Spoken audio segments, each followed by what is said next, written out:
শিলচরের হাসপাতাল road merchant association ও স্থানীয় বাসিন্দারা অভিযোগ করেছেন, ক্যাপিটাল পয়েন্ট থেকে মেডিকেল রোড পর্যন্ত প্রধান সড়কের বিভিন্ন অংশে বড় গর্ত ও জলজটের কারণে জনদুর্ভোগ চরমে পৌঁছেছে। তাদের দাবি, প্রধান সড়কে সিসি ব্লক বসানোয় রাস্তা উঁচু হয়ে বৃষ্টির জল আশপাশের বাড়িতে ঢুকছে। বারবার অভিযোগ জানিয়েও সমাধান না হওয়ায় সোমবারের মধ্যে NHDCL এর আধিকারিকদের সঙ্গে বৈঠক করে সমস্যার সমাধানের দাবি জানিয়েছেন স্থানীয়রা। তা না হলে রাস্তা অবরোধ করে আন্দোলনে নামার হুঁশিয়ারি দিয়েছেন তারা। মূলত আজকে আমরা এখানে জমা হয়েছি, একটা মিটিং করছি এবং সংবাদ মাধ্যমের থ্রুতে আমরা জানান দিচ্ছি যে এখানে যে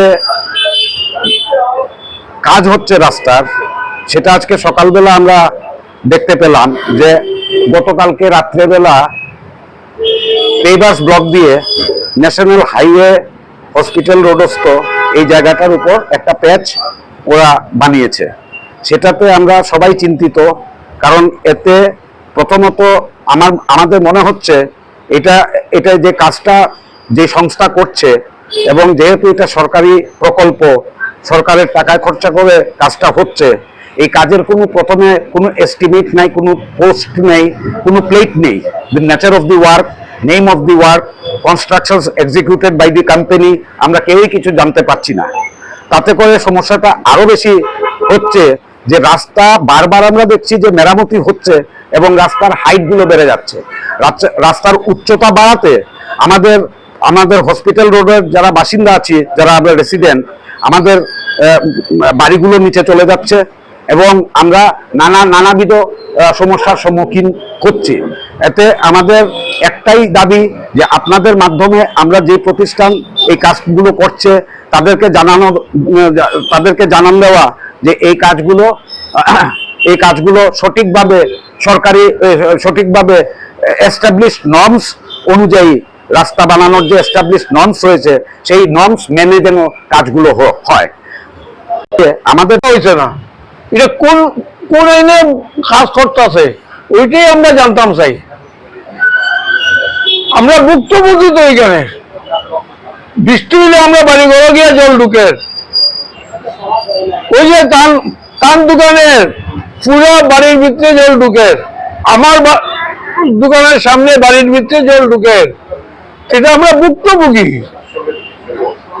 এই রাস্তার উপরে সকাল দিনের বেলা তো ঠিক আছে, হালকা গাড়ি যান চলাচল থাকে, কিন্তু রাত্রে নাই করেও 1000 গাড়ি 25-30 টন লোড নিয়ে এই রাস্তার উপরে চলাফেরা করছে।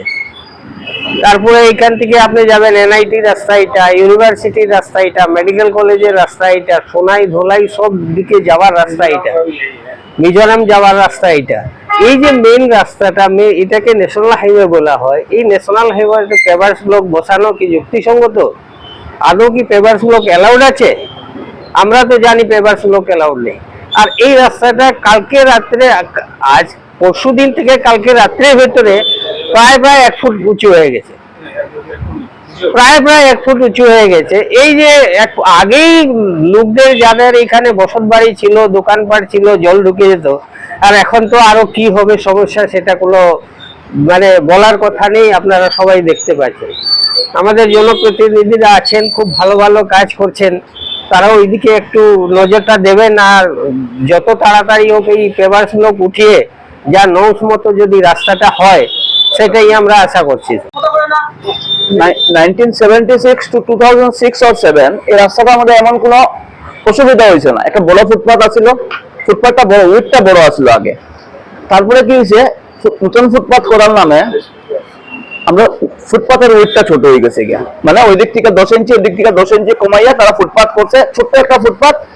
আর ড্রেনটা কি হয়েছে, উল্টা হয়ে গেছে গিয়া। সবচেয়ে বড় প্রবলেম আমরা এখানে যে ড্রেনটা উল্টা, ড্রেন যে জল পাস করে না, কিন্তু ইন্দুরা বাসা সমস্ত ড্রেনের মধ্যে ইন্দুরা বড় করে নিচ্ছে, ড্রেনটা এখনো জলটা পাস করে না ভালো করে, একটা লেভেল পর্যন্ত পাস করে তারপরে করে। আমরা বাসার থেকে যে ড্রেনটা বাড়ি থেকে যে কোনো বাসার থেকে, এটা উল্টা আগে আসলে যে এখানে গিয়ে মিলতো, এখন উপরে গিয়ে মিলাইতে লাগবে, আমাদের বাসাগুলো উল্টা করতে লাগবে, এছাড়া কোনো উপায় নাই। এখন বাসার ক্লিনটা নিচে হয়ে গেছে রাস্তার থেকে। আর এই যে বারে বারে রাস্তা করতেছে without having any specification, maintain করতেছে না। এটা তো কি করতেছে, আগের যে বেস গুলো না উঠাইয়া তার উপরে দিয়ে দিতেছে। এটাতে একটা প্রবলেম হয়েছে কি আমাদের রাস্তাগুলো ভীষণ উঁচা হয়ে যেতেছে গিয়া ফুটপাথ এখন তখন কালকের ঘটনা পরে ফুটপাথটা নিচে হয়ে গেছে এবং এর ফলে যেটা দিব আরো নিচে হয়ে যাবো ফুটপাথ এরকম ভাবে তো চলতে পারে না একটা ডেভেলপমেন্ট ওয়ার্ক তো কোনো সময় এরকম ভাবে হয় না একটা জায়গায় রাস্তা ডেভেলপ করবো আর সঙ্গে সঙ্গে বাড়িঘর গুলা নিচে হয়ে যাবো এটা কোন দেশের নিয়ম এটা